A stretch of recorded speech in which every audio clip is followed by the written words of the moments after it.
नमस्कार दोस्तों, संभव क्लासेज में एक बार फिर आपका स्वागत। मैं हूं आपका दोस्त यार चौधरी। फिर आपके लिए राजस्थान हिस्ट्री का जो हम पढ़ रहे थे चौहान वंश, उसकी नेक्स्ट क्लास लेकर, जिसमें आज हम बात करेंगे सीधी सपाट बूंदी के इतिहास की। बूंदी के चौहानों के इतिहास को हम पढ़ेंगे 1241 से लेकर 1818 के बीच में। देखा जाए तो बूंदी पर चौहानों का शासन रहा था। देखो, चौहानों के इतिहास को समझने से पहले मैं आपको थोड़ा सा समझा दूं कि बूंदी जो रियासत थी, पहले रियासत हुआ नहीं करती थी। बूंदी पर मीणाओं का शासन था। इसके पास ही कोटा हुआ करता था जिस पर भीलों का शासन था। और बूंदी वैसे मेवाड़ के अधीन क्षेत्र आता था। बूंदी का कुछ क्षेत्र जो था वो मेवाड़ के अधीन आता था। इससे पहले वाले क्लास में हमने चर्चा की थी नाडोल के चौहानों की। हमने जालोर के चौहानों की चर्चा की। जालोर से सिरोही में चौहानों की शाखा स्थापित हुई। और नाडोल से कुछ चौहान जो है, जब नाडोल में शासन सत्ता समाप्त हो गई तो कुछ चौहान मेवाड़ के में चले गए थे। और उन्हीं में से एक व्यक्ति जो था उसको बूंदी के कुछ क्षेत्रों की जिम्मेदारी सौंपी गई थी, एक सामंत के तौर पर। वहीं से हम स्टार्ट करते हैं बूंदी के इतिहास को। तो आज हम पढ़ेंगे बूंदी का इतिहास। कौन सा इतिहास पढ़ेंगे? बूंदी का इतिहास। ध्यान से समझना, बड़ी मोस्ट बातें केवल लिखूंगा मैं। बूंदी का इतिहास हम पढ़ेंगे, इतिहास पढ़ेंगे। और वो इतिहास जो चौहानों का है वो है 1241 से आज की क्लास में हम पढ़ेंगे 1818 तक। क्यों? क्योंकि इस समय अंग्रेजों के साथ सहायक संधि हो गई थी।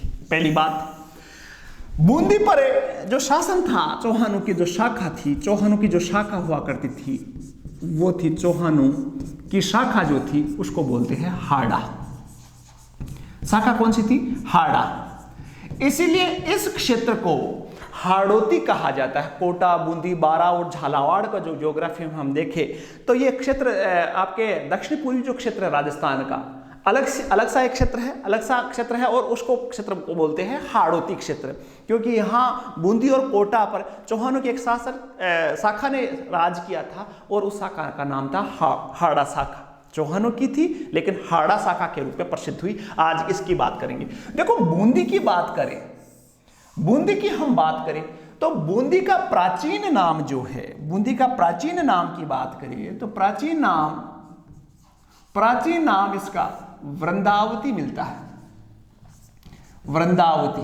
आपसे पूछ लिया जाए वृंदावती किसका प्राचीन नाम था, तो वृंदावती था बूंदी का प्राचीन नाम। और यह उल्लेख मिलता है रणकपुर अभिलेख में। किस अभिलेख में मिलता है? रणकपुर अभिलेख में इस बात का जिक्र मिलता है कि बूंदी का जो नाम था, प्राचीन नाम, वो वृंदावती था। कुछ ये भी मानते हैं कि यहां मीणाओं का शासन था और एक व्यक्ति हुआ करते थे बूंदा मीणा, और इसी बूंदा मीणा के नाम से बूंदी का नाम बूंदी पड़ा था। बूंदा के नाम से बूंदी पड़ा था। अलग अलग बातें हैं, अलग अलग सोर्स है, अलग अलग तथ्य है। नाम कैसे पड़ा, क्या हुआ, हमें अब पढ़ना है केवल इसके हिस्ट्री की, इसके इतिहास की हम बात करेंगे। और चौहानों की शाखा को आज हम पढ़ेंगे। तो देखो, बूंदी में चौहानों की राज्य स्थापित जो हुआ वो मेवाड़ के, मैंने कहा कि एक सामंत के तौर पर हुआ। एक छोटे से क्षेत्र के अधिपति बनाए गए थे एक व्यक्ति को, और उस व्यक्ति का नाम था देवा हाड़ा नाम था। और ये चौहानों के जो बूंदी रियासत थी उसके संस्थापक थे। हाड़ा शाखा के संस्थापक कह सकते हो बूंदी के देवा हाड़ा शाखा के संस्थापक थे। इसको आदि पुरुष कह दो के संस्थापक ये थे देवा हाड़ा। पहली बात अपने को याद रखनी है, ये जो देवा हाड़ा था, इन्होंने जो बूंदी रियासत थी, उस बूंदी रियासत के आसपास जितने मीणा थे उन मीणाओं को परास्त किया और एक अपनी शाखा को वहां स्थापित किया। वहां एक मीणा का शासन था जिसको हराया था जेता मीणा। याद रख लेना, जेता मीणा को हराकर रियासत की स्थापना की थी। यह रियासत अभी है नहीं, लेकिन फिर भी लिख रहा हूं मैं, रियासत की स्थापना की। स्थापना रियासत क्यों नहीं कह सकते? क्योंकि इस समय यह मेवाड़ के अधीन था। देवा हाड़ा के समय की बात करें तो यह मेवाड़ के अधीन था। और उसके बाद के समय में भी मेवाड़ का इस पर प्रभाव देखने को मिलता है। कभी थोड़ा सा कम प्रभाव, कभी ज्यादा प्रभाव, ऐसा कुछ चलता रहा। और इसी बूंदी से ही मैं आपको एक और बात बता दूं, बूंदी से ही 1631 में एक नई रियासत निकलकर सामने आई थी जिसको रियासत का दर्जा दिया गया था, और वो रियासत थी कोटा। तो बूंदी बड़ी रियासत, पहले की रियासत, और उसके बाद में उससे पैदा हुआ कोटा। इसलिए राजस्थान के एकीकरण में आप देखोगे जब कोटा के महाराज को उपराज प्रमुख बनाया गया, राज प्रमुख बनाया गया, तो राजस्थान के एकीकरण में समझो कि मेवाड़ का विलय में बूंदी का बड़ा योगदान था। राजस्थान के एकीकरण में समझेंगे हम इसको। तो देवाहाड़ा जो थे वो और बूंदी में चौहान जो वंश था उसके संस्थापक कहते हैं, आदि पुरुष कह सकते हो। इन्होंने बूंदी में चौहान रियासत या हाड़ा शाखा की स्थापना की थी, पहले शासक हुए। देवा के बाद में जो शासक बने उनका नाम था समर सिंह। देखो समर सिंह जो थे, देवा ने तो अभी प्रारंभिक स्टार्टिंग की थी कि वो थोड़ा सा साम्राज्य बनाया था, बूंदी पर कब्जा किया था उन्होंने, और वो भी मेवाड़ के अधीन कब्जा किया था। लेकिन समर सिंह ने बाद में धीरे धीरे अपना साम्राज्य विस्तार प्रारंभ कर दिया था। तो समर सिंह के समय क्या हुआ, समर सिंह के समय उन्होंने कोटा को जीता था, कोटा को जीता था। कोटा पर उस समय किसका शासन था, भीलू का शासन था। भीलू से उन्होंने कोटा को छीन लिया। और इस जो समर सिंह थे उनके एक बेटे थे जेतर सिंह, बेटे थे जेतर सिंह, उनको वहां का कोटा का प्रशासक नियुक्त कर दिया था जेतर सिंह को। कोटा दूसरी राजधानी बना दिया, पहले बूंदी राजधानी, फिर कोटा को जीत लिया तो कोटा को भी राजधानी बना दिया। और जेतर सिंह जो समर सिंह के बेटे थे उसको वहां का प्रशासक बना दिया। और इस जेतर सिंह ने ही उस कोटा में एक महल का निर्माण करवाया जिसका नाम रखा गया था गुलाब महल। तो इसी जेतर सिंह ने गुलाब महल का निर्माण करवाया था। कहां करवाया था, कोटा में करवाया था गुलाब महल। ये भी याद रख लेना, गुलाब महल कहां है, कोटा में। निर्माण किसने करवाया, जेतर सिंह ने। जेतर सिंह कौन थे, समर सिंह के बेटे थे। तो दूसरे शासक आए समर सिंह। समर सिंह ने थोड़ा थोड़ा सा इसका साम्राज्य विस्तार करना प्रारंभ कर दिया। देखो समर सिंह के बाद में जो शासक बने उनका नाम था नापूजी। नापूजी, इस प्रकार के नाम बूंदी रियासत के शासकों के ज्यादा, हामूजी है, नापूजी है, इस प्रकार के नाम बूंदी रियासत में देखने को ज्यादा मिलते हैं। नापूजी के समय की बात आपको याद रखनी है। नापूजी जब शासक बने तो उस समय दिल्ली के शासक हुआ करते थे अलाउद्दीन खिलजी। और अलाउद्दीन खिलजी जो थे वो राजस्थान पर कब्जा करने के लिए भयंकर आक्रमण कर रहे थे। 1301, 1303, 1305, 1308, 1311 जालोर के रणथंभौर, चित्तौड़, इन पर कब्जा कर रहे थे। तो इस नापूजी का अलाउद्दीन से युद्ध हुआ और ये 1304 में अलाउद्दीन से युद्ध करते हुए मारे गए, अलाउद्दीन से युद्ध में मारे गए। ठीक है, आपसे सवाल पूछा जाए कि अलाउद्दीन के समय अलाउद्दीन से युद्ध में मारे गए, ये याद रखना, बस छोटी सी लाइन, युद्ध में मारे गए, मारे गए। आपसे सवाल पूछा जाए कि अलाउद्दीन के समय बूंदी के कौन से शासक थे जिन्होंने अलाउद्दीन से संघर्ष किया था और युद्ध में मारे गए थे, उत्तर आएगा नापूजी। 1304 की कहानी आई। नापूजी के बाद में जो महत्वपूर्ण शासक बने उनका नाम था हामूजी या हमीर सिंह। देखो अब यहां से मेवाड़ और बूंदी रियासत के मध्य संघर्ष प्रारंभ हो गया था, थोड़ा सा मजबूत हो गया था। बूंदी के अधीन कोटा भी आ गया, तो थोड़ा सा स्वतंत्र अस्तित्व रखने का प्रयास उस समय करने लग गए थे समर सिंह के समय। समर सिंह के समय क्षेत्र सिंह के साथ क्षेत्र सिंह ने उस पर कब्जा कर लिया था, बूंदी की कुछ रियासतों पर संघर्ष हुआ था थोड़ा सा। लेकिन जो हामूजी या हमीर सिंह थे, हमीर सिंह के समय मेवाड़ के शासक थे लाखा। मेवाड़ के शासक थे लाखा, याद रखना इसको, लाखा। इसकी कहानी में बड़ी इंटरेस्टिंग है लाखा की। लाखा ने बूंदी पर हमला किया था और इस हामूजी या हमीर सिंह के साथ उन्होंने युद्ध किया था। लेकिन इस युद्ध में जो लाखा है वो हामूजी या हमीर सिंह से हार गए थे और उसका मन में बड़ी टीस थी लाखा के कि यार कैसे हार गया। जब वो चित्तौड़ वापस गए तो उन्होंने सौगंध खा ली थी कि मैं अन्न जल ग्रहण नहीं करूंगा, अन्न और जल दोनों ग्रहण नहीं करूंगा जब तक कि बूंदी के किले को मिट्टी में नहीं मिला दूं। ये बात जब लाखा के सामंतों को पता चली तो सामंतों ने समझाया कि साहब अन्न की तो कोई बात नहीं है, आप 2 दिन बाद में खा लेना, लेकिन जल के बगैर तो आप 24 घंटे नहीं निकाल सकते। और अब हम यदि युद्ध के लिए वापस बूंदी के किले को जीतने भी जाए तो वहां पहुंचते पहुंचते आपका दम निकल जाएगा और फिर वहां युद्ध और करना वहां है तो ये तो है नहीं कि बूंदी के किले वाले आपका स्वागत करेंगे कि मिटा दो, इसको मिट्टी में मिला दो। तो उसके बाद में सामंतों ने, उनके सरदारों ने, जो लाखा के सरदार थे, उन्होंने एक नकली मिट्टी का किला बनाया था, बूंदी का नकली मिट्टी का किला बनाया था, नकली मिट्टी का किला बनाया था और कहा कि आप छोड़ो उस असली नकली मिट्टी का किला बनाया था। और उन्होंने कहा कि आप छोड़ो असली वाले किले को, पहले इसको मिटाकर धूल में मिला दो आप इसको, और उसके बाद में पानी और खाना तो खाओ, उसके बाद में सोचेंगे बूंदी के किले को भी जीत लेंगे। तो नकली किले का निर्माण करवाया। उसके बाद में लाखा और लाखा की सेना लेकर उस नकली किले को मिट्टी में मिलाने के लिए चढ़ाई कर दी। लेकिन वहां एक व्यक्ति हुआ करता था उन्हीं की सेना में, लाखा की सेना में, कुंभा चौहान, जो था बूंदी का बेचारा, लेकिन मेवाड़ की सेना में काम करता था, कुंभा चौहान। कुंभा चौहान, तो कुंभा चौहान ने जब देखा कि ये लाखा की सेना है वो बूंदी के नकली किले को मिट्टी में मिलाने जा रही है, तो उसने कहा कि रुको, तलवार निकाल दी उसने और कहा कि रुको भाई साहब, बूंदी के असली किले कोई आप नहीं जीत पाए तो मैं नकली किले को भी नहीं जीतने दूंगा।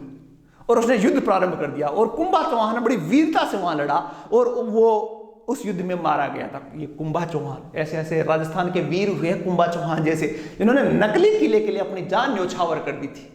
और उसके बाद में लाखा ने उस किले को जीता था, उसके बाद में पानी पिया, अनाज खाया, सब कुछ खाया, लेकिन उस युद्ध में कुंभा चौहान जो है वो बड़े पॉपुलर हुए, बड़े वीर योद्धा की तरह आज भी राजस्थान के इतिहास में इनका जिक्र मिलता है। हामुजी या हमीर के बाद में जो शासक बने, उस शासक का नाम था बरसिंह। बड़े महत्वपूर्ण शासक, इंपॉर्टेंट शासक। बरसिंह के समय एक बात अपने को याद रखनी है। आप सबको पता है कि बूंदी के किले का नाम है तारागढ़। तारागढ़ वैसे तो 3 जगह है। तारागढ़, तारागढ़ कितनी जगह है? 3 जगह है। एक अजमेर में है, जिसका जिक्र मैंने पिछली वाले क्लास में कहा था कि पृथ्वीराज सिसोदिया ने अपनी रानी तारा देवी की याद में मनाया था, इसका जीर्णोद्धार करवाया था अजमेर के किले का। तो अजमेर में है एक किला। एक आपके चूरू में भी तारागढ़ है, वो चूरू का किला जिसके हम चर्चा करेंगे। पिछली क्लासों में मैंने बताया था कि यहाँ बीकानेर के साथ में चूरू का युद्ध हुआ था और वहां चांदी के घोड़े दागे थे, वो भी तारागढ़ का किला है। और एक तारागढ़ का किला है, वो बरसिंह ने बूंदी में बनवाया था। तीसरा जो किला है बूंदी में तारागढ़ का किले का निर्माण। इसको बूंदी में तारागढ़ क्यों कहा जाता है? क्योंकि पहाड़ी पर जिस पर है उसको दूर से देखने पर वो टिमटिमाते हुए तारे की तरह दिखता है, इसलिए इसका नाम तारागढ़ रख दिया गया। तो तारागढ़ के किले का निर्माण करवाया। बरसिंह का नाम आते ही याद आना चाहिए, तारागढ़ के किले का निर्माण करवाया। ठीक साहब, किले का निर्माण करवाया। किसने करवाया? बरसिंह ने। ठीक साहब, ठीक है, याद रख लेना। और ये तारागढ़ का जो किला है वो भित्ति चित्रों के लिए बड़े प्रसिद्ध है। बूंदी की जो पेंटिंग्स आप पढ़ोगे भित्ति चित्रों के लिए बड़े प्रसिद्ध है। ये तारागढ़ का किला भित्ति चित्रों के लिए प्रसिद्ध है, प्रसिद्ध है। ये दूसरी बात याद रखनी है। और एक और आप याद रखना, तो मेहरानगढ़ के किले के बारे में एक व्यक्ति ने कहा था, आपको याद होगा, रुडयार्ड किपलिंग नाम के एक व्यक्ति ने कहा था कि ये देवताओं या परियों द्वारा बना हुआ है। इस प्रकार का कहा था कि ये आदमी द्वारा बना हुआ नहीं हुआ। मेहरानगढ़ के किले के लिए कहा था। लेकिन उसी रुडयार्ड किपलिंग ने क्या कहा था कि ये भूतों द्वारा बना हुआ है। किपलिंग, रुडयार्ड किपलिंग याद रखना, रुडयार्ड किपलिंग, उन्होंने कहा था कि ये भूतों का द्वारा बना हुआ है। पता नहीं क्यों कहा, भूतों द्वारा बनाया हुआ है, बनाया हुआ है। कौन से किले के लिए कहा था रुडयार्ड किपलिंग ने कि ये मनुष्य द्वारा बनाया हुआ नहीं है, भूतों के द्वारा बनाया हुआ है? तो वो तारागढ़ का किला बूंदी के लिए उन्होंने कहा था। क्या पता आओ भगत में कोई कमी रह गई, क्या हुआ? तो उन्होंने कहा कि ये भूतों द्वारा बनाया हुआ है। बरसिंह के बारे में याद रखने वाली बात थी। बरसिंह के बाद में जो शासक बने, उन शासक का नाम था नारायण दास। देखो, नारायण दास के बारे में एक ही बात याद रखना कि आप सबको पता है कि नारायण दास के समय मेवाड़ के जो शासक हुआ करते थे, मेवाड़ के शासक आपको याद रखना है राणा सांगा।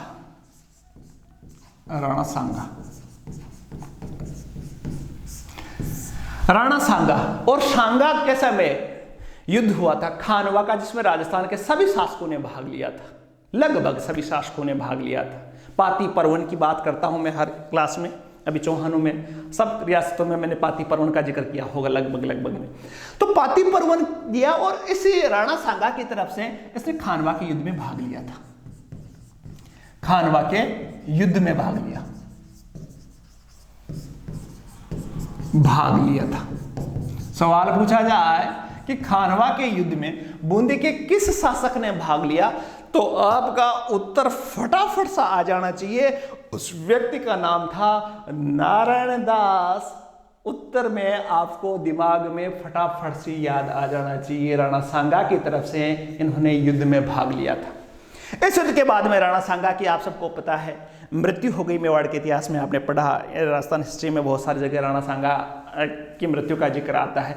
राणा सांगा की एक पत्नी का नाम था कर्मावती, जो चित्तौड़ के दूसरे साके में भी आती है कर्मावती। ये कर्मावती जो थी ये भी कहां की थी? बूंदी की थी। इसलिए बूंदी के शासक नारायण दास ने इस युद्ध में भाग लिया था। बूंदी की थी कर्मावती।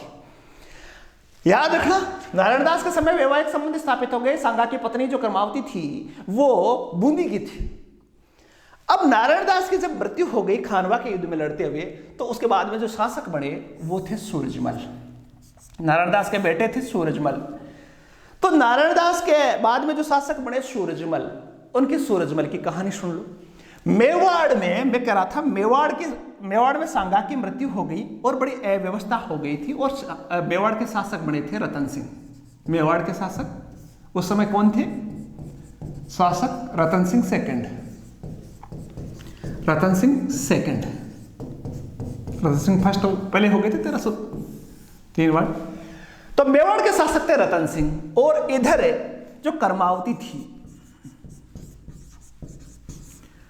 उसके दो बेटे थे। एक का नाम था विक्रमादित्य, जो बाद में शासक बने थे, मनवीर वाले विक्रमादित्य, और एक का नाम था उदय सिंह। ठीक, लेकिन राणा सांगा की जब मृत्यु हुई, कर्मावती विक्रमादित्य को शासक बनाना चाहती थी कि मेरे बेटा शासक बने सांगा के बाद में। लेकिन सांगा जब मरने वाले थे तो उन्होंने शासक बना दिया था रतन सिंह सेकंड को, इसलिए कर्मावती थी नाराज रतन सिंह से। और कर्मावती कहां चली गई थी? रणथंबोर। रणथंबोर की जागीर उसको दे दी गई थी कर्मावती को। रणथंबोर में कर्मावती थी, और कर्मावती के साथ उसके दो छोटे छोटे बेटे थे, एक विक्रमादित्य और एक उदय सिंह। उदय सिंह कौन?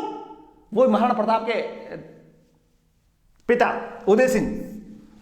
ठीक, अब भाई साहब हुआ ये कि रतन सिंह और कर्मावती के संबंध बड़े खराब हो गए थे।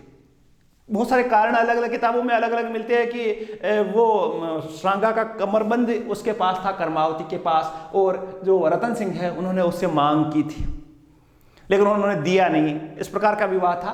लेकिन उस समय बूंदी के शासक थे सूरजमल। अब कर्मावती किसके पास थी? सूरजमल की। सूरजमल की बहन थी ये, कर्मावती बहन थी, तो कर्मावती थी सूरजमल के पास।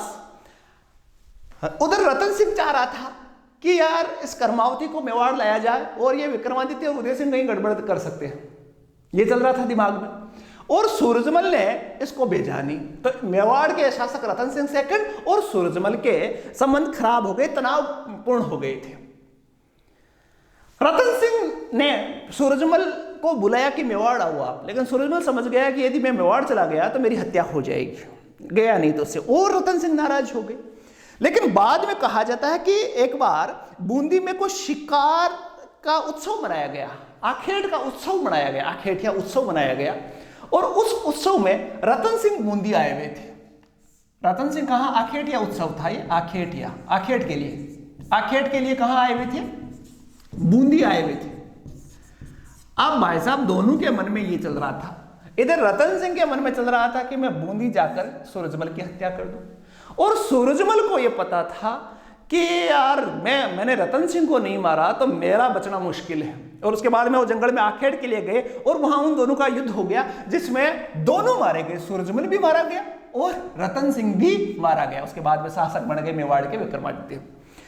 तो रतन सिंह की कहानी आपको समझ में आई होगी। रतन सिंह सेकंड और किस प्रकार सूरजमल के मध्य विवाद था, और उस विवाद के बाद में दोनों की मृत्यु हो गई। सूरजमल के बाद में शासक बने, उनका नाम था सुरजन। क्या नाम था? सुरजन। महत्वपूर्ण। इधर दिल्ली के शासक बन गए थे अब अकबर। शासक कौन बन गए थे? अकबर। याद रखना, सुरजन के समय शासक थे अकबर। सुरजन जो था वो सुरजन उस समय रणथंबोर में था। मैंने अभी कर्मावती की जो कहानी सुनाई, तो रणथंभौर उसके अधीन था। अब रणथंभौर के अधीन था और रणथंभौर का कार्यभार सुरजन के पास था। और उसी समय अकबर ने राजस्थान पर हमला करने के लिए आगे बढ़ा। आप सबको पता है, नागौर दरबार का आयोजन भी अकबर ने किया था। और आमेर रियासत जो थी, उसके ज़्यादातर जो शासक थे वो अकबर की अधीनता स्वीकार कर रहे थे। 1569 में, 1569 याद रखना, 1569 ईस्वी में जब अकबर राजस्थान की तरफ आए तो आमेर के शासक थे भगवंत दास। तो उन भगवंत दास ने सुरजन और अकबर के मध्य समझौता करवा दिया और रणथंभौर का किला है वो सुरजन ने अकबर को समर्पित कर दिया था। 1569 में अकबर को रणथंभौर दे दिया था इन्होंने, अकबर को रणथंभौर दे दिया था इन्होंने। रणथंभौर का किले की चाबियां सौंप दी थी इन्होंने और वो अकबर की अधीनता स्वीकार कर ली थी सुरजन ने। उसके बाद में अकबर के साथ रहा, मनसब प्रदान किया उसको, 1000 का मनसब प्रदान किया, बाद में उसका बढ़ाकर 5000 का मनसब भी प्रदान किया। और ये जो सुरजन थे उनको चुनार का सूबेदार बनाया गया, चुनार का सूबेदार बनाया गया था। चुनार का वह बनारस का भी, चुनार का वह बनारस का, चुनार वह बनारस का सूबेदार बना दिया गया था, बनारस का सूबेदार बना दिया था। किसको भाई? सूबेदार बना दिया गया था। किसको? सुरजन को।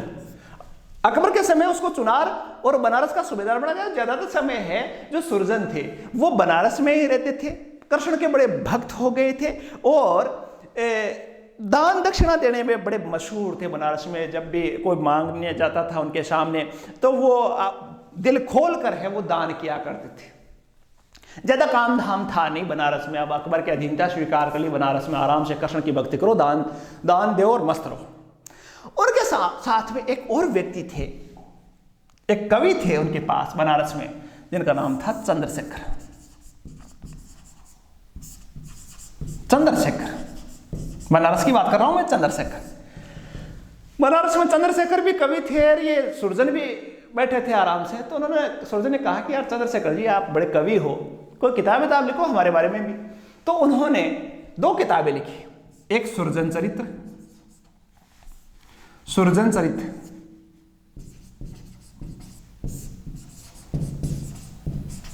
ठीक। और एक मैं बता रहा था सुरजन कौन सा किले में था? रणथंभौर के किले का किलेदार था, रणथंभौर किले का जागीरदार था। और रणथंभौर में किले में उन्होंने देखा हमीर की वीरता को, उन्होंने एहसास महसूस किया था रणथंभौर के किले में। तो उन्होंने, चंद्रशेखर ने दूसरी जो किताब लिखी थी वो हमीर हट थी, हमीर हट। आपसे पूछा जाए कि जो चंद्रशेखर नामक कवि थे वो किसके दरबारी कवि थे? तो चंद्रशेखर जो दरबारी कवि थे वो सुरजन के थे और उन्होंने सुरजन के बारे में सुरजन चरित और हमीर हट, जो हमीर रणथंभौर के महान शासक थे, उनके बारे में किताबें लिखी थी सुरजन के समय। 2 किताबें आपको याद रखनी चाहिए। नेक्स्ट शासक हुए, नेक्स्ट शासक का नाम था रतन सिंह। अब भाई साहब रतन सिंह की कहानी क्या है? रतन सिंह के समय अकबर चले गए थे, अकबर के बाद में शासक बने जहांगीर। आपको दिल्ली की सल्तनत को साथ साथ में पढ़ना है। जहांगीर शासक बने, जहांगीर शासक थे। और जहांगीर का बेटा था शाहजहां, आपको पता है शाहजहां शासक बने थे। तो उसका बचपन का नाम था खुर्रम, शाहजहां का नाम था खुर्रम। अब देखो रतन सिंह थे और रतन सिंह का एक पुत्र था जिसका नाम था माधो सिंह। माधो सिंह, कहानी क्या है भाई सुनना, माधो सिंह की और रतन सिंह की कहानी क्या है कि जब जहांगीर शासक थे तो खुर्रम ने विद्रोह कर दिया और उस विद्रोह को दबाने के लिए जो जहांगीर थे उन्होंने जिम्मेदारी सौंपी रतन सिंह को कि इस खुर्रम को पकड़ के लाओ, ये विद्रोह करता है। बुरहानपुर में था उस समय खुर्रम। तो बुरहानपुर में खुर्रम को जो रतन सिंह थे और रतन सिंह के पुत्र माधो सिंह थे उन्होंने गिरफ्तार कर लिया और गिरफ्तार करके दक्षिण से जहांगीर ने आदेश दिया कि इसको दिल्ली लेकर आओ। और ये उस समय लग रहा था कि जहांगीर है वो खुर्रम की हत्या कर देगा दिल्ली जाते ही। खुर्रम भी बड़ा डरा, उसके साथ में माधो सिंह, उसकी हम उम्र का था माधो सिंह, वो भी साथ साथ चल रहा था। तो माधो सिंह और खुर्रम की थोड़ी दोस्ती हो गई, काफी लंबा समय लगा था बीच में, तो उनकी दोस्ती हो गई। और माधो सिंह को खुर्रम ने कहा कि यार मुझे दिल्ली ले जाएंगे तो मेरा बापू मुझे छोड़ेगा नहीं। तो माधो सिंह ने और रतन सिंह ने दोनों ने मिलकर बीच रास्ते में खुर्रम को आजाद कर दिया कि तू भाग जा, क्योंकि रतन सिंह को लग रहा था कि क्या पता नहीं है ये खुर्रम कहीं वापस बाद में शासक बन गया, और यदि हम इसको पकड़ के ले गए वहां छोड़ दिया, इसको जिंदा छोड़ दिया और ये बाद में शासक बन गया तो हमारी हालचाल खराब कर देगा ये। तो बड़ी दूरदर्शिता थी उनकी। तो माधो सिंह ने है और रतन सिंह ने मिलकर उस खुर्रम को छोड़ दिया था। और बाद में जब खुर्रम या शाहजहां शासक बने तो उन्होंने 1631 में, याद रखना मोस्ट बात बता रहा हूं, 1631 ईस्वी में इस माधो सिंह को है एक नई रियासत सौंपी और उसी को बोलते हैं कोटा। कौन सी रियासत? कोटा। कोटा को स्वतंत्र किया, कोटा को स्वतंत्र रियासत का दर्जा दे दिया खुर्रम ने, रियासत का दर्जा दिया। और पहले शासक कौन बने? माधो सिंह 1631 में। तो आप कोटा वाली रियासत में मैं पढ़ाऊंगा तब आपको पता चलेगा कि यार कोटा रियासत में चौहान वंश की जो कोटा के संस्थापक जो थे वो थे माधो सिंह, और रियासत का निर्माण हुआ था 1631 में। देखो इसके बारे में जो राव रतन सिंह थे इनके बारे में एक और बड़ी शानदार बात है, इनका रामराज की उपाधि दी गई थी जहांगीर द्वारा। कौन सी उपाधि? उपाधि याद रखना, उपाधि रामराज। रामराज की उपाधि किसने दी थी? जहांगीर ने। किसने दी थी भाई साहब? जहांगीर ने। क्यों दी थी? जहांगीर ने दी थी। न्यायप्रियता के कारण।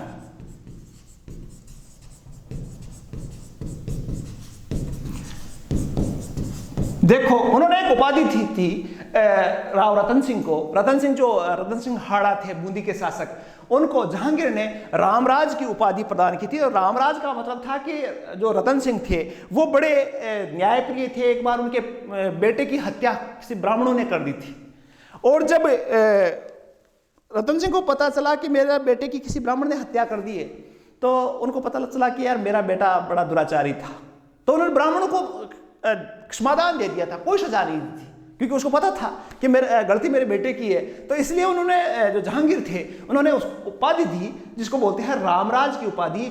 आपसे सवाल पूछा जाए कि रामराज की जो उपाधि है वो किस शासक को दी गई है, तो वो शासक थे रतन सिंह। राव रतन सिंह जो थे, रतन सिंह हाड़ा, वो उनको शासक उपाधि दी थी जहांगीर ने उनकी न्यायप्रियता से प्रभावित होकर। और एक दूसरी और उपाधि उनकी थी जिनका उपाधि को याद रखना है, बुंदराय की उपाधि दी थी। बुंदराय याद रखना, दूसरी उपाधि थी बुंदराय। बुंदराय की उपाधि, दो उपाधियां थी उनकी। बुंदराय, यह बुंदराय की उपाधि जो थी वो चित्रकला के कारण दी थी उनको, चित्रकला के कारण। यह भी जहांगीर ने दी थी, क्योंकि रतन सिंह है वो अच्छे चित्रकार थे, अच्छे पेंटिंग के जानकार थे, इसलिए दोनों उपाधियां बड़े मौत सवाल है। उपाधियां जो रतन सिंह की है वो बड़ी महत्वपूर्ण है। पहली उपाधि है रामराज की, क्योंकि रतन सिंह है वो न्यायप्रिय शासक थे, इसलिए जहांगीर ने उनको रामराज की उपाधि दी थी। दूसरी है बुंदराय की उपाधि दी थी, वो चित्रकला के कारण दी थी, क्योंकि चित्रकला के क्षेत्र में भी रतन सिंह के अच्छे काम थे, अच्छे जानकार थे। ये दोनों उपाधियां दी थी। और रतन सिंह के समय कोटा रियासत है वो बूंदी से अलग करके नई रियासत का दर्जा दिया गया। तो पहले शासक बने थे माधो सिंह। नेक्स्ट जो शासक बने वो थे शत्रुसाल। देखो शत्रुसाल बूंदी के शासकों में महत्वपूर्ण शासक थे, लेकिन इस समय दिल्ली सल्तनत की स्थिति अलग प्रकार की थी। शाहजहां की मृत्यु हो गई थी और शाहजहां के पुत्र जो थे उनमें उत्तराधिकारी संघर्ष चल रहा था। उत्तराधिकारी संघर्ष में दो महत्वपूर्ण व्यक्ति थे, दो भाई थे, एक दारा शिकोह और एक थे औरंगजेब। इन दोनों के मध्य युद्ध चल रहा था। आपने जोधपुर के इतिहास में धर्मत का युद्ध भी पढ़ा होगा। एक युद्ध हुआ था सामूगढ़ का युद्ध 1658 में। तो इस सामूगढ़ के युद्ध में, सामूगढ़ का युद्ध, कौन सा युद्ध? सामूगढ़ का युद्ध। सामूगढ़ का युद्ध युद्ध कब हुआ था? 1658 में। ये इंडियन हिस्ट्री में आपको आएगा, वो उस समय ज्यादा डिटेल से पढ़ोगे। तो सामूगढ़ का युद्ध जो 1658 में हुआ, इसमें शत्रुसाल दारा शिकोह का पक्ष ले रहे थे। और इस युद्ध में जीत गए औरंगजेब। तो इस 17 साल है, इस युद्ध में दारा की तरफ से लड़ते हुए मारे गए थे, लड़ते हुए मारे गए। तो आपके सामूगढ़ के युद्ध में बूंदी के किस शासक ने भाग लिया? उत्तर आएगा शत्रुशाल। सामूगढ़ का युद्ध किसके मध्य में हुआ? दारा और औरंगजेब के मध्य हुआ था। नेक्स्ट शासक बने जिनका नाम था अनिरुद्ध सिंह, अनिरुद्ध हाड़ा। अनिरुद्ध हाड़ा के बारे में ज्यादा अपने को याद नहीं रखना है। एक तो इनकी जो पत्नी थी लाड कंवर, उन्हें रानी जी की बावड़ी बनवाई थी तारागढ़ के किले में, पहली बात अपने को याद रखनी है। एक उन्होंने एक छतरी का निर्माण करवाया था, वो अपने को याद रखना। मतलब आपके अनिरुद्ध के बारे में आपको याद रखने वाली बात है उसके कंस्ट्रक्शन आपको याद रखना है। तो पहली बात तो मैं बता रहा था रानी जी की बावड़ी बनवाई थी। दूसरी बात आपको मैं बता रहा था कि 84 खंभों की छतरी जो बूंदी में है NH 12 पर। दो चीजें याद रखना, रानी जी की बावड़ी लिख दूं मैं, रानी जी की बावड़ी, रानी जी की बावड़ी आपसे पूछा जाए, रानी जी की बावड़ी, बावड़ी का निर्माण करवाया था अनिरुद्ध की पत्नी थी लाड कंवर नाथावत। क्या नाम था? लाड कंवर नाथावत। शानदार। वैसे तो नाथावत, वैसे तो आप बूंदी में बहुत सारी देख सकते हो बावड़ियां हैं, बावड़ियों की जो शहर है वो बूंदी को कह सकते हैं। लाड कंवर नाथावत ने रानी जी की बावड़ी बनवाई थी। एक अनिरुद्ध ने एक अपना उनका धाई भाई था, धाई माँ का बेटा देवा, देवा की याद में, देवा की याद में 84 खंभों की छतरी का निर्माण करवाया था। 84 खंभों की छतरी का निर्माण किसने करवाया था? निर्माण करवाया था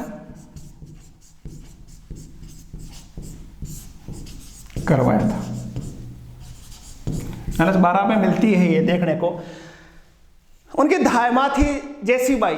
जेसीबाई का एक बेटा था। धायमा तो सब जानते हैं, वो एक महिला जिसको काम होता है बच्चे को दूध पिलाना, तो धायमा थी जेसीबाई। धायमा का नाम भी पूछा नहीं जाएगा उसे, धायमा जेसीबाई। इस जेसीबाई का बेटा था देवा, और वो देवा की जब मृत्यु हो गई तो देवा को खुद अनिरुद्ध है वो अपना भाई मानता था, और इसी की याद में उन्होंने NH 12 पर है वो 84 खंभों की छतरी का निर्माण उन्होंने करवाया था। दोनों चीजें आपने को याद रखनी है। और इसके समय जो बूंदी पेंटिंग्स थी, बूंदी पेंटिंग्स पे भी आप याद रख सकते हो, बूंदी पेंटिंग्स पर दक्षिणी प्रभाव देखने को मिलता है। ये भी आपसे पूछा जाए कि बूंदी में चित्रकला पर दक्षिणी प्रभाव किस शासक के समय देखने को मिलता है? उत्तर आएगा अनिरुद्ध सिंह, अनिरुद्ध हाड़ा बूंदी के शासक थे। नेक्स्ट हम पढ़ते हैं, नेक्स्ट जो शासक बने उनका नाम था बुद्ध सिंह। देखो बुद्ध सिंह के समय ज्यादातर महत्वपूर्ण बात नहीं रखनी है। उस समय जयपुर में मैं आपको पढ़ाऊंगा। सवाई जय सिंह शासक थे, जयपुर के शासक थे सवाई जय सिंह,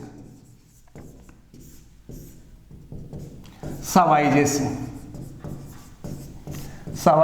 जय सिंह याद रखना। अब सवाई जय सिंह जो थे, सवाई जय सिंह की एक बहन हुआ करती थी, और उस बहन का विवाह हुआ था बुद्ध सिंह के साथ, और उस बहन का नाम था अमर कंवर। थोड़ा सा कहानी समझना। सवाई जय सिंह की बहन थी, कहानी समझना, बहन जिसका नाम था अमर कंवर, याद रखना। सवाई जय सिंह की एक पुत्री थी जिसका नाम था कृष्णा कंवर। ठीक, दो सवाई जय सिंह आपके जयपुर वाले में पढ़ूंगा। अब देखो हुआ ये कि बुद्ध सिंह और सवाई जय सिंह के संबंध बड़े बढ़िया थे, परफेक्ट थे, और सवाई जय सिंह ने अपने बहन अमर कंवर जो थी उसका विवाह कर दिया बुद्ध सिंह के साथ। बुद्ध सिंह बूंदी के शासक। लेकिन अमर कंवर के बाद में बहुत सारा लफड़ा हुआ कि अमर कंवर के एक पुत्र था जिसको बुद्ध सिंह कहता था कि मेरा बेटा नहीं है। उसके बाद में सवाई जय सिंह ने बुद्ध सिंह को हटाकर, देखो राजनीति, बुद्ध सिंह को हटाकर एक शासक बनाया जिसका नाम था दलेल सिंह। दलेल सिंह। दलेल सिंह को सवाई जय सिंह ने कहां का शासक बना दिया? बूंदी का, और अपनी पुत्री का विवाह कर दिया इससे। ठीक है, अब देखो, अब अपनी बहन से उसका नाता टूट गया। किससे? बेटी का मोह इतना होता है कि बहन को भूल जाए, दलेल सिंह को। लेकिन इधर उनकी जो बहन थी अमर कंवर, उस अमर कंवर ने एक और बेटा था जिसका नाम था उमेद सिंह। ये इसका पुत्र था उमेद सिंह। उमेद सिंह उसको शासक बनाना चाहते थे। ये डिटेल से पढ़ोगे आप, मेवाड़ में पढ़ोगे आप, जयपुर में पढ़ोगे। तो देखो वापस मैं कहानी सुनाता हूं। बुद्ध सिंह थे, बुद्ध सिंह के समय जयपुर के शासक थे सवाई जय सिंह। सवाई जय सिंह की जो बहन थी उसका नाम था अमर कंवर। उसकी एक बेटी थी कृष्णा कंवर, दो। ठीक, जो बुद्ध सिंह थे, बुद्ध सिंह या अमर कंवर का एक बेटा था उमेद सिंह। एक कहानी है, थोड़ी लंबी चौड़ी है, लेकिन अभी मैं आपको बता रहा हूं। अमर कंवर का बेटा था उमेद सिंह, और एक व्यक्ति था दूसरा जो दलेल सिंह, जो इसका दत्तक पुत्र था, बुद्ध सिंह का दत्तक पुत्र, गोद लिया हुआ पुत्र। यह बाद में हो गया था, पहले दत्तक पुत्र था। इसको शासक बना दिया सवाई जय सिंह ने, और अपनी बहन बेटी का कृष्णा कंवर का विवाह उसके साथ कर दिया गया। इससे नाराज हुई अमर कंवर, जो उमेद सिंह को शासक बनाना चाहती थी, लेकिन बना किसको दिया? दलेल सिंह को शासक बना दिया गया। और इस वजह से अमर कंवर किसके पास चली गई? मराठों के पास चली गई। मराठों की सहायता मांगी कि इस दलेल सिंह को हटाओ और मेरे बेटे उमेद सिंह को शासक बनाओ। तो बूंदी में पहली बार जो मराठों का, या राजस्थान में पहली बार जो मराठों का हस्तक्षेप देखने को मिला, तो मराठों ने 6 लाख रुपए लिए इस अमर कंवर से और सेना भेज दी थी, और इस दलेल सिंह को हटा दिया था। तो ये मराठों का जो हस्तक्षेप है राजस्थान में मराठों का हस्तक्षेप इनके समय हुआ। राजस्थान में पहली बार मराठों का हस्तक्षेप हुआ, वो बुद्ध सिंह के समय हुआ। और इसका खामियाजा बहुत भयंकर उसके बाद में है। जयपुर आप पढ़ोगे, वो हुरडा सम्मेलन, ये सारे के सारे जो पृष्ठभूमियां है, उसकी शुरुआत जो हुई थी वो बुद्ध सिंह के समय हुई थी। बुद्ध सिंह की पत्नी जो अमर कंवर है, उसके कहने से ही ये आपके मराठे राजस्थान में आए थे। उसके बाद में दलेल सिंह को हटाया गया था। उसके बाद में जयपुर में हस्तक्षेप बढ़ा, बाद में मराठे और जयपुर के साथ में संधियां हो गई थी। इस प्रकार की कहानी है, वो बुद्ध सिंह के समय है। बुद्ध सिंह के बड़े शानदार व्यक्ति थे, कवि थे, उन्होंने बहुत सारी कविताएं भी लिखी। लास्ट में जो शासक बने, जिसके बारे में आपको पढ़ना चाहिए, विष्णु सिंह। और विष्णु सिंह के समय 1818 ईस्वी में अंग्रेजों के साथ सहायक संधि कर ली थी। अंग्रेजों के साथ सहायक संधि की थी। आपसे सवाल पूछा जाए कि बूंदी के वो कौन से शासक थे जिन्होंने अंग्रेजों के साथ सहायक संधि की थी, तो उसका उत्तर आएगा विष्णु सिंह। सिरोही के शासक शिव सिंह। देखो, शिव विष्णु का नाम आ रहा है। पिछली क्लास में मैंने क्लास कंप्लीट की थी शिव सिंह के समय, और यहाँ कंप्लीट हो रही है विष्णु सिंह के समय। तो 13 शासकों की सामान्य चर्चाएं हमने की, वापस फटाफट देख लेते हैं। याद रखना, विष्णु सिंह अंग्रेजों के साथ सहायक संधि। बुद्ध सिंह के समय बात याद रखनी है कि मराठों का आगमन हुआ था। नेक्स्ट है आपके अनिरुद्ध सिंह, जिनके बारे में आपको याद रखना है, 84 खंभों की छतरी याद रखनी है। नेक्स्ट जो इससे पहले के शासक थे वो थे आपके शत्रुसाल, और शत्रुसाल शामूगढ़ के युद्ध में दराक की तरफ से भाग लिया था। ये अपने को याद रखनी, छोटी छोटी बातें हैं। रतन सिंह थे। रतन सिंह के समय उनको 2 उपाधियां मिली थी रामराज की, जो कि उन्हें न्यायप्रिय था, बुंदरा की चित्रकला के प्रसिद्ध था, और इसी रतन सिंह के समय कोटा स्वतंत्र रियासत बनी थी। नेक्स्ट है सुरजन के समय है, एक लेखक थे चंद्रशेखर, जिन्होंने सुरजन चरित्र और हमीर हट लिखा था, और इन्होंने अकबर की अधीनता स्वीकार कर ली थी, और अकबर ने चुनार और बनारस का सूबेदार इसको बनाया था। इससे पहले थे सूरजमल, और सूरजमल के समय मेवाड़ के शासक थे रतन सिंह सेकंड, और रतन सिंह से उनका युद्ध हुआ था और दोनों मारे गए थे। ठीक है, इससे पहले के शासक थे नारायणदास खानवा के युद्ध में लड़े थे और वैवाहिक संबंध स्थापित हुए मेवाड़ के साथ। इससे पहले बरसिंह थे। बरसिंह ने तारागढ़ के किले का निर्माण करवाया था, जो भित्ति चित्रों के लिए प्रसिद्ध है। इसके बाद पहले हामूजी थे। हामूजी राणा लाखा के समकालीन थे, और लाखा ने को मिट्टी का किला जो बनाने वाले थे, वो कहानी आपको याद रह जाएगी। इससे पहले नापूजी थे, जो अलाउद्दीन से युद्ध करते हुए मारे गए 1304 में। उससे पहले समर सिंह थे, जिन्होंने कोटा पर कब्जा किया था प्रारंभ में, और जेतर सिंह को सौंप दिया था, दूसरी राजधानी बनाया था। और सबसे पहले थे देवाहड़ा। तो ये कहानी थी बूंदी के इतिहास की। बस इतना सा एक सांस में पढ़े, फटाफट हो जाता है। देखना आप इसमें जो महत्वपूर्ण बातें हैं वो मैंने उसमें कोशिश की है कि इसमें सारी बातें आ जाए। फिर भी कोई इंटरेस्टिंग फैक्ट आपके पास हो तो आप कमेंट करके बूंदी की रियासत से रिलेटेड जो परीक्षा के दृष्टि से बड़े महत्वपूर्ण है उनके बारे में आप कमेंट करके भी डिस्कस कर सकते हो। क्लास कैसी लगी, क्लास के बारे में भी आप ज़रूर बताना मुझे कि क्लास में और क्या सुधार हो और कौन सी चीज़ें रह गई हो। नेक्स्ट क्लास में हम कोटा के माधो सिंह से स्टार्ट करेंगे और माधो सिंह से कोटा के रियासत के चौहान शाखा जो हाड़ा शाखा थी उसके बारे में डिटेल से पढ़ेंगे। महत्वपूर्ण सारी बातें उसमें शामिल करेंगे। क्लास कैसी लगी कमेंट करके जरूर बताना। और चैनल पर नए हो, इतना क्लास में आपके समझ में आई है, उपयोगी लग रही है आपको क्लास, तो चैनल को सब्सक्राइब कर लेना। नेक्स्ट क्लास कोटा की रहेगी, उसको लेकर जल्द हाजिर होंगे। तब तक के लिए धन्यवाद। जय हिंद।